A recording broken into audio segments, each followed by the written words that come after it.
Chapter 1. The Tao that can be told is not the eternal Tao. The name that can be named is not the eternal name. The unnameable is eternally real. Naming is the origin of all peculiar things. Free from desire, you realize the mystery. Caught in desire, you see only the manifestations. Yet mystery and manifestations arise from the same source. This source is called darkness. Darkness within darkness, the gateway to all understanding. Chapter 2. When people see some things as beautiful, other things become ugly. When people see some things as good, other things become bad. Being and not being create each other. Difficult and easy support each other. Long and short define each other. High and low depend on each other. Before and after follow each other. Therefore, the master acts without doing anything and teaches without saying anything. Things arise and she lets them come. Things disappear and she lets them go. She has but doesn't possess, acts but doesn't expect. When her work is done, she forgets it. That is why it lasts forever. Chapter 3. If you overesteem great men, people become powerless. If you overvalue possessions, people begin to steal. The master leads by emptying people's minds and filling their cores, by weakening their ambition and toughening their resolve. He helps people lose everything they know, everything they desire, and creates confusion in those who think that they know. Practice not doing, and everything will fall into place. Chapter 4. The Tao is like a well, used but never used up. It's like the eternal void, filled with infinite possibilities. It is hidden but always present. I don't know who gave birth to it. It is older than God. Chapter 5. The Tao doesn't take sides. It gives birth to both good and evil. The Master doesn't take sides. She welcomes both saints and sinners. The Tao is like a bellows. It is empty, yet infinitely capable.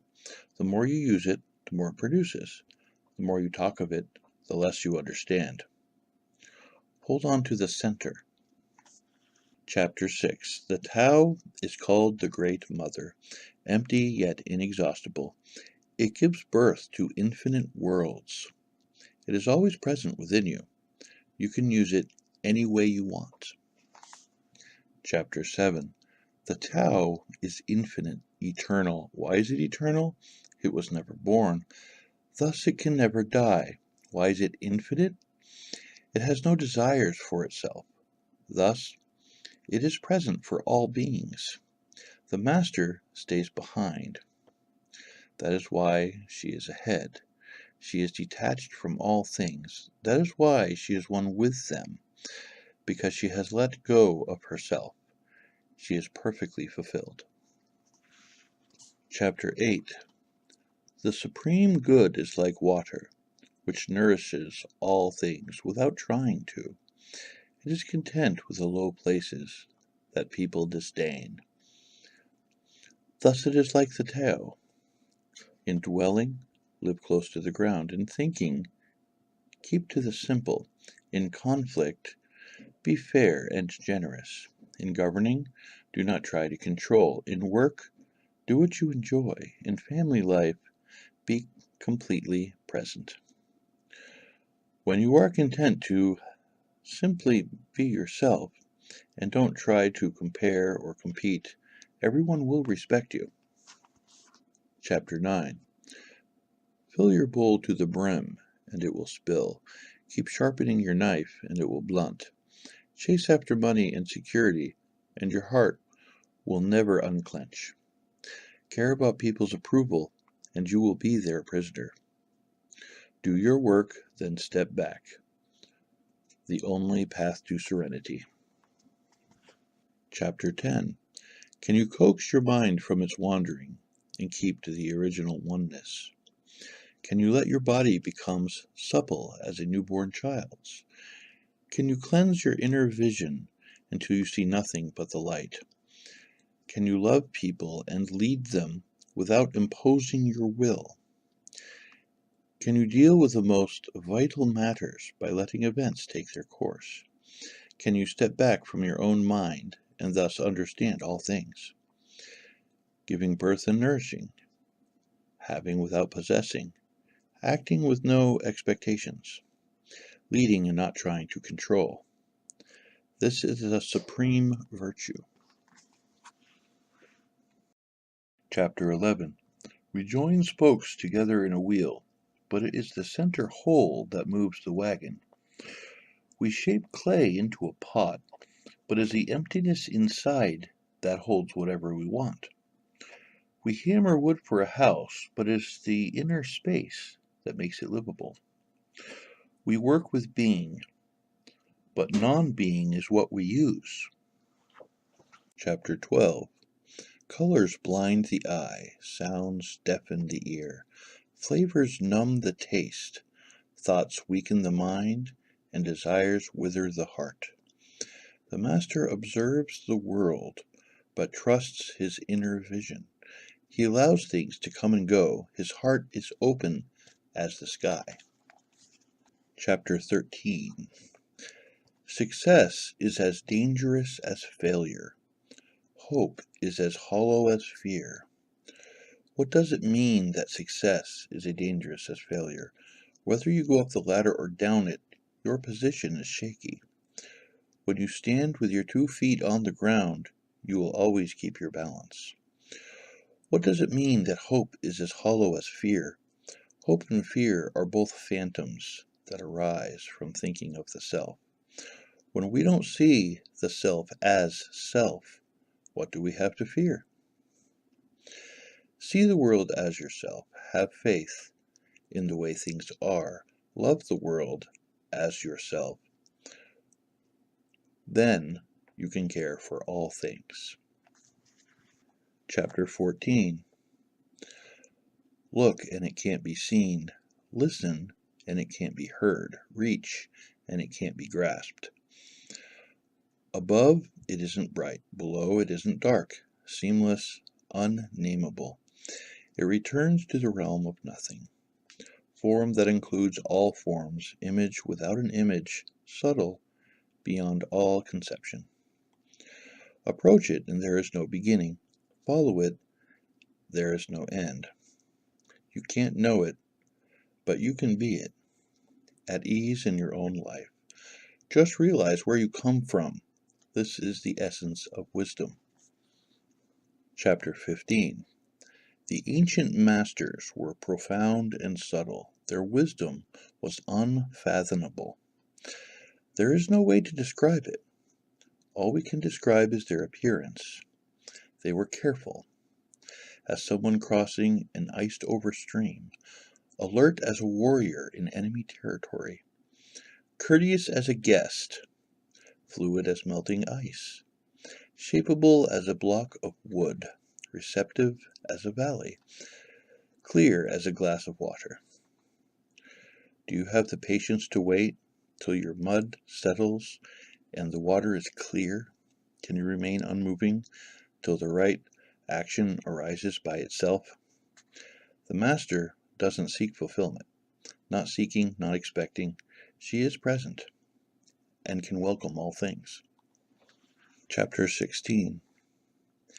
Empty your mind of all thoughts. Let your heart be at peace. Watch the turmoil of beings, but contemplate their return. Each separate being in the universe returns to the common source. Returning to the source is serenity. If you don't realize the source, you stumble in confusion and sorrow. When you realize where you come from, you naturally become tolerant. disinterested, amused, kind-hearted as a grandmother, dignified as a king. Immersed in the wonder of the Tao, you can deal with whatever life brings you. And when death comes, you are ready. Chapter 17. When the master governs, the people are hardly aware that he exists. Next best is a leader who is loved, next one who is feared. The worst is one who is despised. If you don't trust the people, you make them untrustworthy. The master doesn't talk, he acts. When his work is done, the people say, "Amazing, we did it all by ourselves." Chapter 18. When the great Tao is forgotten, goodness and piety appear. When the body's intelligence decline, cleverness and knowledge step forth. When there is no peace in the family, piety begins. When the country falls into chaos, patriotism is born. Chapter 19. Throw away holiness and wisdom, and the people will be 100 times happier. Throw away morality and justice, and the people will do the right thing. Throw away industry and profit, and there won't be any thieves. If these three aren't enough, just stay in the center of the circle and let things take their course. Chapter 20. Stop thinking and end your problems. What difference between yes and no? What difference between success and failure? Must you value what others value? Avoid what others avoid? How ridiculous! Other people are excited, as though they were a parade. I alone don't care. I alone am expressionless, like an infant before it can smile. Other people have what they need. I alone possess nothing. I alone drift about, like someone without a home. I am like an idiot. My mind is so empty. Other people are bright. I alone am dark. Other people are sharp. I alone am dull. Other people have purpose. I alone don't know. I drift like a wave in the ocean. I blow as aimless as the wind. I am different from ordinary people. I drink from the Great Mother's breasts. Chapter 21. The master keeps her mind always at one with the Tao. That is what gives her her radiance. The Tao is ungraspable. How can her mind be at one with it? Because she doesn't cling to ideas.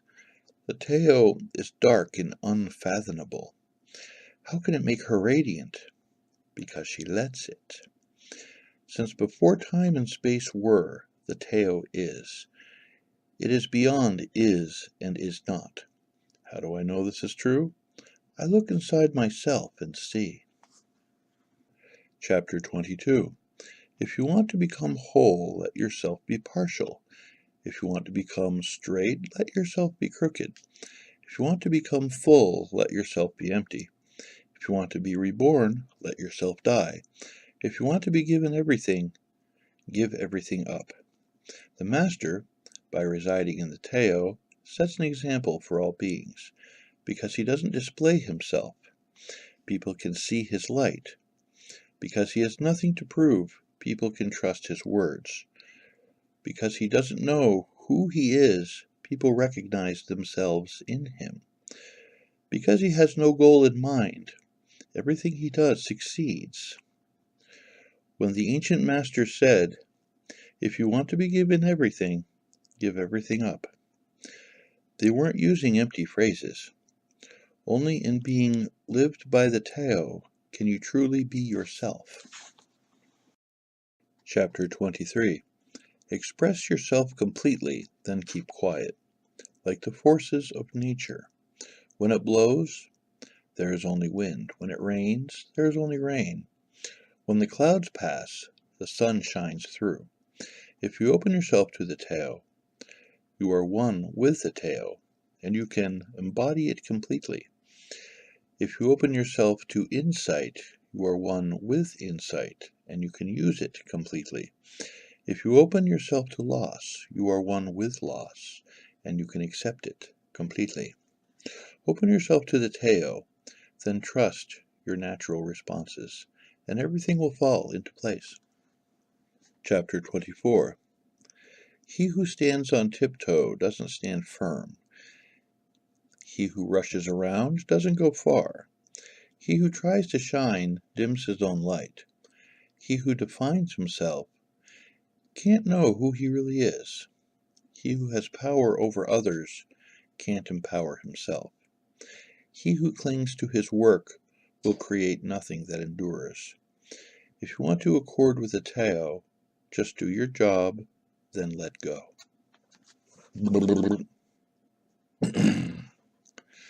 Chapter 25.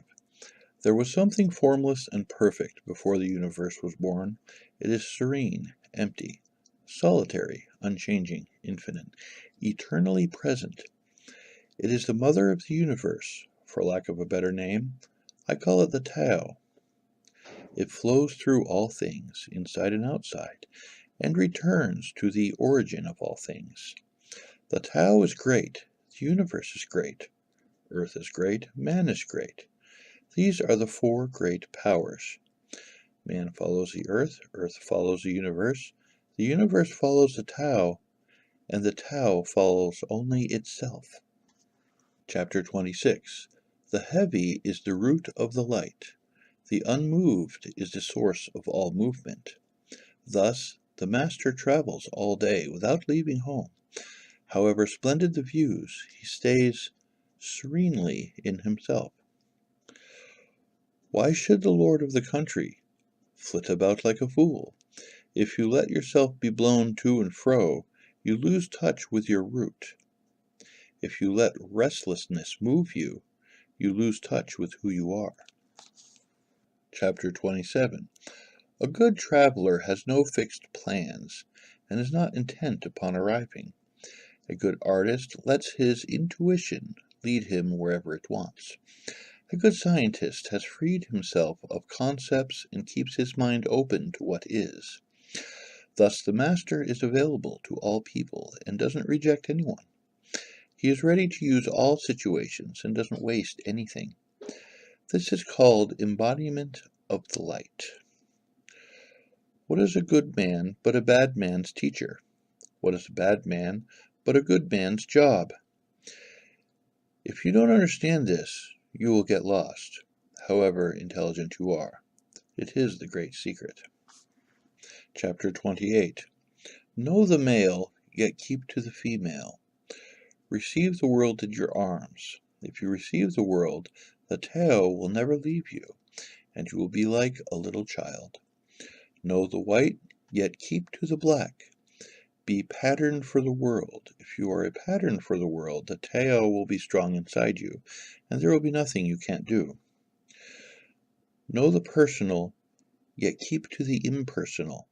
Accept the world as it is. If you accept the world, the Tao will be luminous inside you, and you will return to your primal self. The world is formed from the void, like utensils from a block of wood. The master knows the utensils, yet keeps to the block. Thus she can use all things. Chapter 29.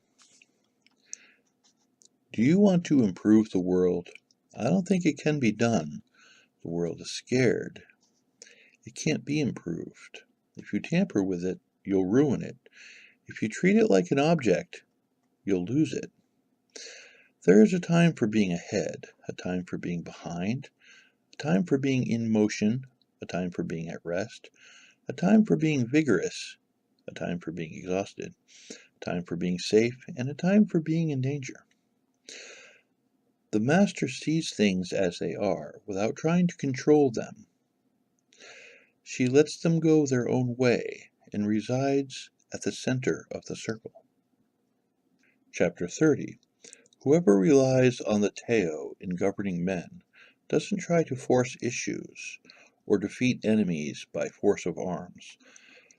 For every force there is a counterforce. Violence, even well-intentioned, always rebounds upon itself. The master does his job and then stops. He understands that the universe is forever out of control, and that trying to dominate events goes against the current of the Tao, because he believes in himself. He doesn't try to convince others, because he is content with himself. He doesn't need others' approval, because he accepts himself. The world accepts him. Chapter 31. Weapons are the tools of violence. All decent men detest them. Weapons are the tools of fear. A decent man will avoid them, except in the direst necessity, and, if compelled, will use them only with the utmost restraint. Peace is his highest value.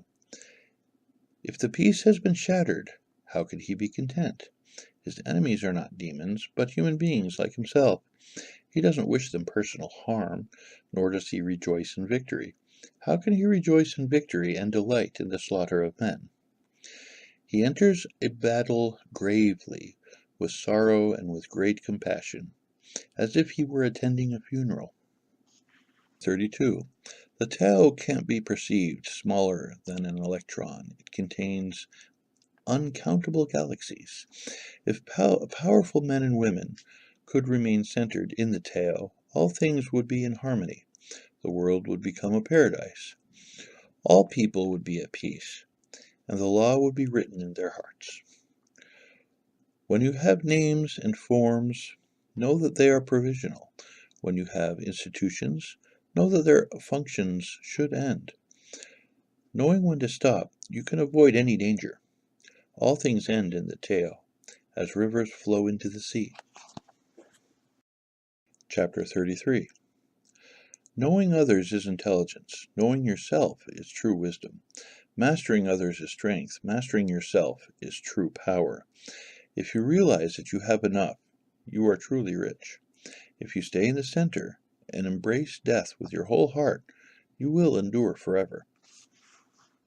Chapter 34. The great Tao flows everywhere. All things are born from it, yet it doesn't create them. It pours itself into its work, yet it makes no claim. It nourishes infinite worlds, yet it doesn't hold on to them. Since it has merged with all things and hidden in their hearts, it can be called humble, since all things vanish into it, and it alone endures. It can be called great.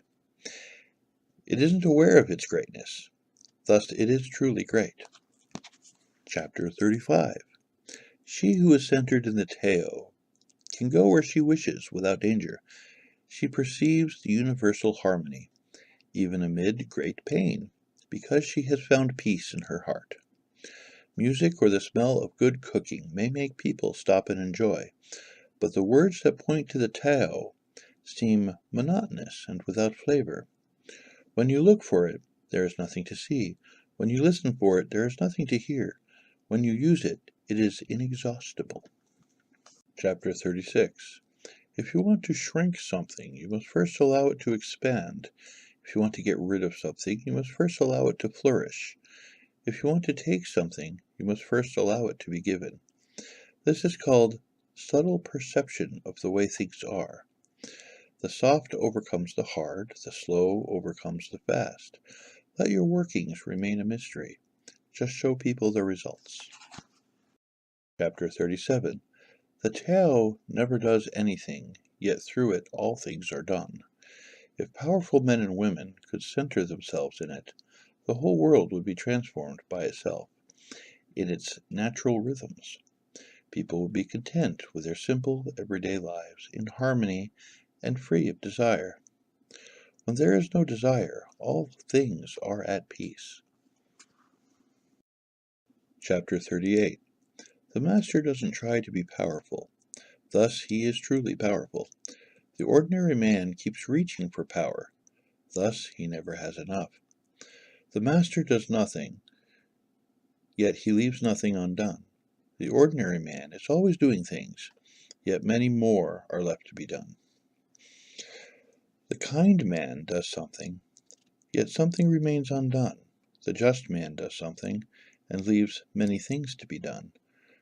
The moral man does something, and when no one responds, he rolls up his sleeves and uses force.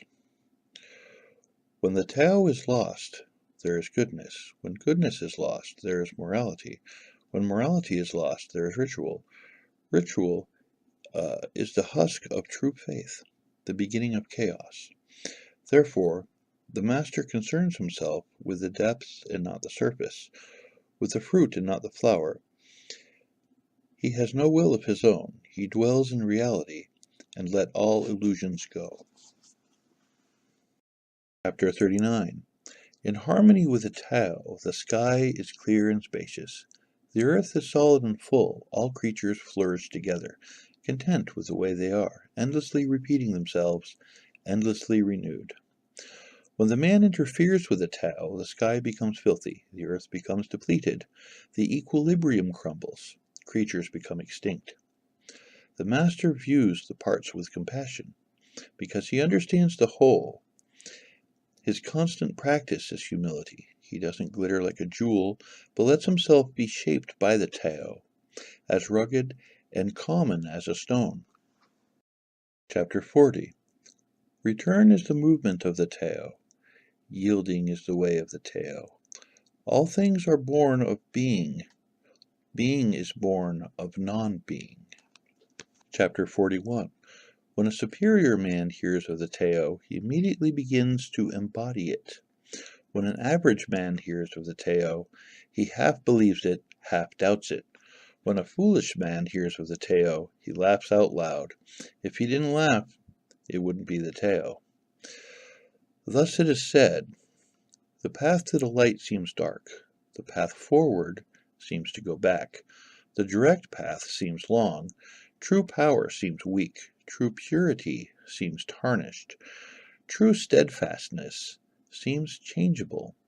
True clarity seems obscure. The greatest art seems unsophisticated. The greatest love seems indifferent. The greatest wisdom seems childish. The Tao is nowhere to be found, yet it nourishes and completes all things. Chapter 42. The Tao gives birth to one. One gives birth to two. Two gives birth to three. Three gives birth to all things. All things have their backs to the female, and stand facing the male. When male and female combine, all things achieve harmony. Ordinary men hate solitude, but the master makes use of it, embracing his aloneness, realizing he is the one with the whole universe. Chapter 43. The gentlest thing in the world overcomes the hardest thing in the world. That which has no substance enters where there is no space. This shows the value of non-action, teaching without words, performing without actions. This is the master's way.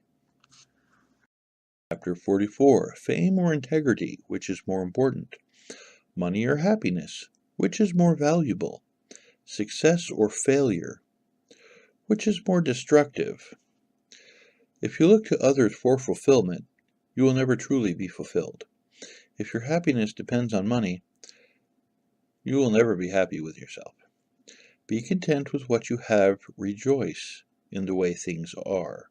When you realize there is nothing lacking, the whole world belongs to you. Chapter 45. True perfection seems imperfect, yet it is perfectly itself. True fulfillment seems empty, yet it is fully present. True straightness seems crooked. True wisdom seems foolish. True art seems artless. The master allows things to happen. She shapes events as they come. She steps out of the way and lets the Tao speak for itself. Chapter 47. Without opening your door, you can open your heart to the world. Without looking out your window, you can see the essence of the Tao. The more you know, the less you understand. The master arrives without leaving, sees the light without looking, and achieves without doing a thing. Chapter 48. In the pursuit of knowledge, every day something is added. In the practice of the Tao, every day something is dropped. Less and less do you need to force things, until finally you arrive at non-action. When nothing is done, nothing is left undone. True mastery can be gained by letting things go their own way. It can't be gained by interfering. Chapter 49. The master has no mind of her own. She works with the mind of the people. She is good to people who are good. She is also good to people who aren't good. This is true goodness. She trusts people who are trustworthy. She also trusts people who aren't trustworthy. This is true trust. The master's mind is like space. People don't understand her. They look to her and wait. She treats them like her own children. Chapter 50. The master gives himself up to whatever the moment brings. He knows that he is going to die, and he has nothing left to hold on to, no illusions in his mind, no resistances in his body. He doesn't think about his actions. They flow from the core of his being. He holds nothing back from life. Therefore, he is ready for death, as a man ready for sleep, after a good day's work. Chapter 51. Every being in the universe is an expression of the Tao. It springs into existence, unconscious, perfect, free, takes on a physical body, lets circumstances complete it. This is why every being spontaneously honors the Tao. The Tao gives birth to all things, nourishes them, maintains them, cares for them, comforts them, protects them, takes them back to itself, creating without possessing, acting without expecting, guiding without interfering. That is why love of the Tao is in the very nature of all things. Chapter 52. In the beginning was a Tao. All things issue from it, all things return to it. To find the origin, trace back the manifestations. When you recognize the children and find the mother, you will be free of sorrow. If you close your mind in judgment and traffic with desires, your heart will be troubled. If you keep your mind from judging and aren't led by the senses, your heart will find peace. Seeing into darkness is clarity.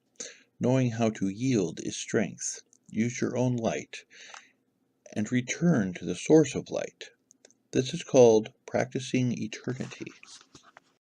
Chapter 53. The great way is easy, yet people prefer the side paths. Be aware when things are out of balance. Stay centered with the Tao. When rich spectators prosper while farmers lose their land, when government officials spend money on weapons instead of cures, when the upper class is extravagant and irresponsible while the poor have nowhere to turn, all this is robbery and chaos. It is not in keeping with the Tao. Chapter 54. Whoever is planted in the Tao will not be rooted up. Whoever embraces the Tao will not slip away. Her name will be held in honor from generation to generation. Let the Tao be present in your life, and you will become genuine. Let it be present in your family, and your family will flourish. Let it be present in your country, and your country will be an example to all countries in the world. Let it be present in the universe, and the universe will sing. How do I know this is true?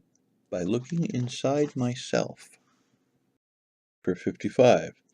He who is in harmony with the Tao is like a newborn child. Its bones are soft, its muscles are weak, but its grip is powerful.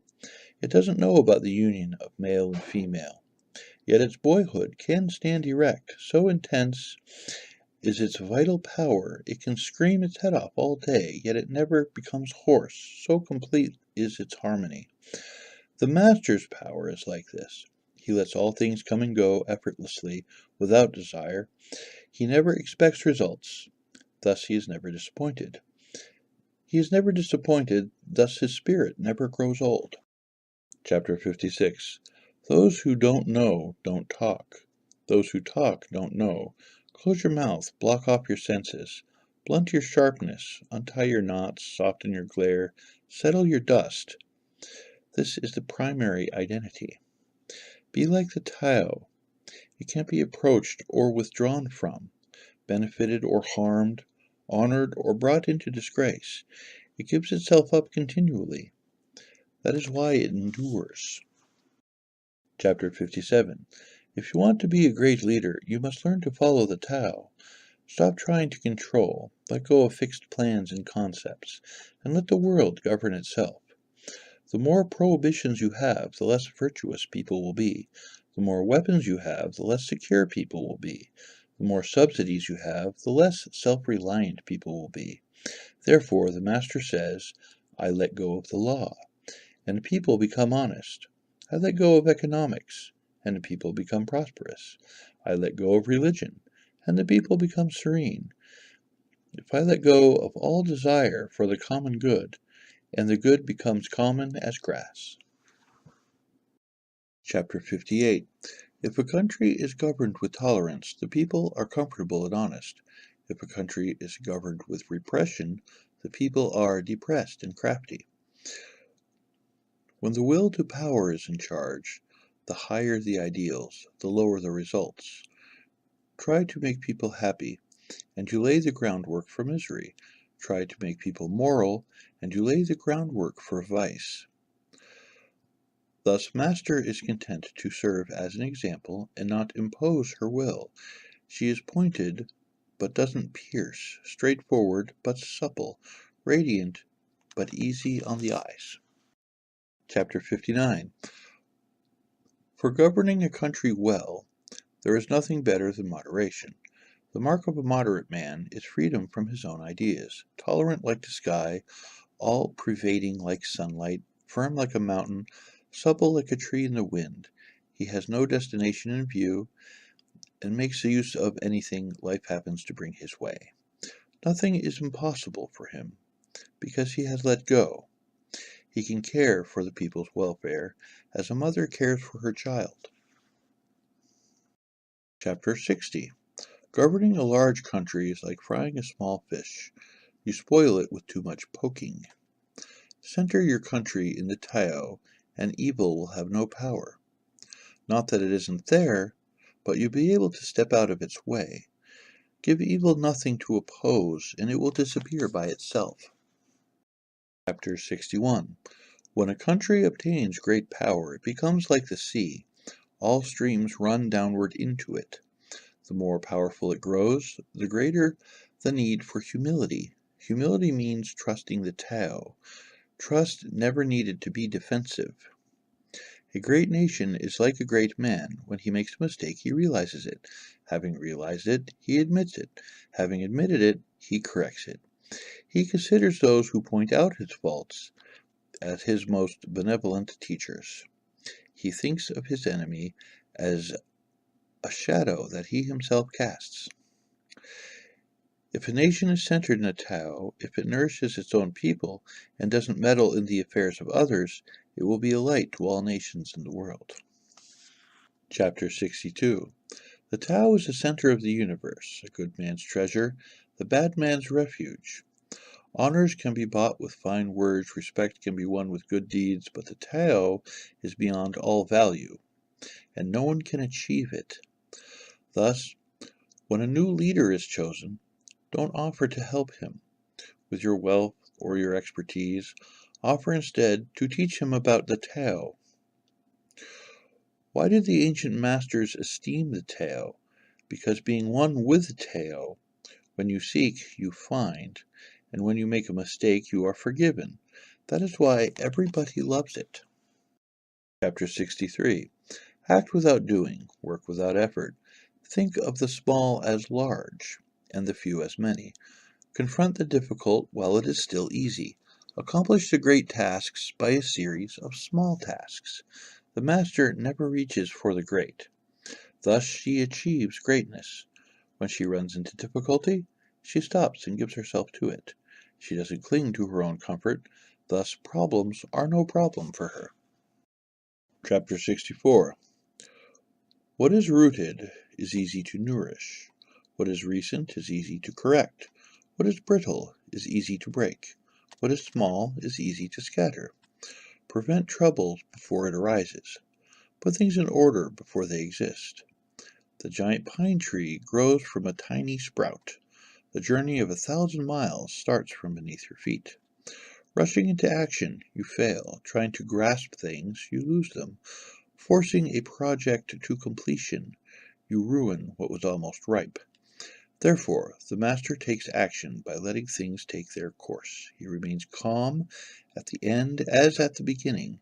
He has nothing, thus he has nothing to lose. What he desires is non-desire. What he learns is to unlearn. He simply reminds people of who they have always been. He cares about nothing but the Tao. Thus, he can care for all things. Chapter 65. The ancient masters didn't try to educate the people, but kindly taught them to not know. When they think that they know the answers, people are difficult to guide. When they know that they don't know, people can find their own way. If you want to learn how to govern, avoid being clever or rich. The simplest pattern is the clearest. Content with ordinary life, you can show people the way back to their own true nature. Chapter 66.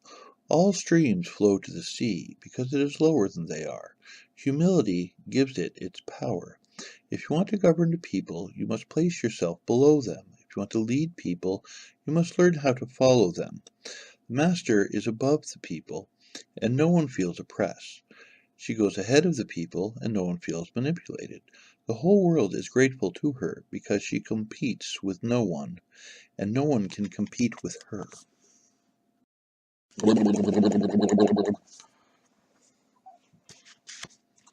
Chapter 67. Some say that my teaching is nonsense. Others call it lofty but impractical. But those who have looked inside themselves, this nonsense makes perfect sense. And to those who put it into practice, this loftiness has roots that go deep. I have just 3 things to teach: simplicity, patience, compassion. These 3 are your greatest treasures. Simple in actions and in thoughts, you return to the source of being. Patient with both friends and enemies, you accord with the way things are. Compassionate towards yourself, you reconcile all beings in the world. Chapter 68. The best athlete wants his opponent at his best. The best general enters the mind of his enemy. The best businessman serves the communal good. The best leader follows the will of the people. All of them embody the virtue of non-competition. Not that they don't love to compete, but they do it in the spirit of play. In this they are like children, and in harmony with the Tao. Chapter 69. The generals have a saying: rather than make the first move, it's better to wait and see. Rather than advance an inch, it's better to retreat a yard. This is called going forward without advancing, pushing back without using weapons. There is no greater misfortune than underestimating your enemy. Underestimating your enemy means thinking that he is evil. Thus you destroy your 3 treasures and become the enemy yourself. When 2 great forces oppose each other, the victory will go to the one who knows how to yield. Chapter 70. My teachings are easy to understand and easy to put into practice, yet your intellect will never grasp them. And if you try to practice them, you'll fail. My teachings are older than the world. How can you grasp their meaning? If you want to know me, look inside your heart. Chapter 71. Not knowing is true knowledge. Presuming to know is a disease. First realize that you are sick, then you can move towards health. The master is her own physician. She has healed herself of all knowing. Thus, she is truly whole. Chapter 72. When they lose their sense of awe, people turn to religion. When they no longer trust themselves, they begin to depend upon authority. Therefore, the master steps back so that people won't be confused. He teaches without a teaching, so that people will have nothing to learn. Chapter 73. The Tao is always at ease. It overcomes without competing, answers without speaking a word, arrives without being summoned, and accomplishes without a plan. Its net covers the whole universe, and though its meshes are wide, it doesn't let a thing slip through. Chapter 74. If you realize that all things change, there is nothing you will try to hold on to. If you aren't afraid of dying, there's nothing you can't achieve. Trying to control the future is like trying to take the master carpenter's place. When you handle the master carpenter's tools, chances are you'll cut off your hand. Chapter 75. When taxes are too high, people go hungry. When the government is too intrusive, people lose their spirit. Act for the people's behalf. Trust them. Leave them alone. Chapter 76. Men are born soft and supple. Dead, they are stiff and hard. Plants are born tender and pliant. Dead, they are brittle and dry. Thus, whoever is stiff and inflexible is a disciple of death. Whoever is soft and yielding is a disciple of life. The hard and stiff will be broken. The soft and supple will prevail. Chapter 77. As it acts in the world, the Tao is like the bending of a bow. The top is bent downward, the bottom is bent up. It adjusts excess and deficiency so that there is a perfect balance. It takes from what is too much and gives to what isn't enough. Those who try to control, who use the force to protect their power, go against the direction of the Tao. They take from those who don't have enough and give to those who have far too much. The master can keep giving because there is no end to her wealth. She acts without expectation, succeeds without taking credit, and doesn't think that she is better than anyone else. Chapter 78. Nothing in the world is as soft and yielding as water. Yet for dissolving the hard and flexible, nothing can surpass it. The soft overcomes the hard, the gentle overcomes the rigid. Everyone knows this is true, but few can put it into practice. Therefore, the master remains serene in the midst of sorrow. Evil cannot enter his heart, because he has given up helping. He is people's greatest help. True words seem paradoxical. Chapter 79. Failure is an opportunity. If you blame someone else, there is no end to the blame. Therefore, the master fulfills her own obligations and corrects her own mistakes. She does what she needs to do and demands nothing of others. Chapter 80. If a country is governed wisely, its inhabitants will be content. They enjoy the labor of their hands and don't waste time inventing labor-saving machines. Since they dearly love their homes, they aren't interested in travel. There may be a few wagons and boats, but these don't go anywhere. There may be an arsenal of weapons, but nobody ever uses them. People enjoy their food, take pleasure in being with their families, spend weekends working in their gardens, delight in the doings of the neighborhood. And even though the next country is so close that people can hear its roosters crowing and its dogs barking, they are content to die of old age without ever having to go see it. Chapter 81. True words aren't eloquent. Eloquent words aren't true. Wise men don't need to prove their point. Men who need to prove their point aren't wise. The master has no possessions. The more he does for others, the happier he is. The more he gives to others, the wealthier he is.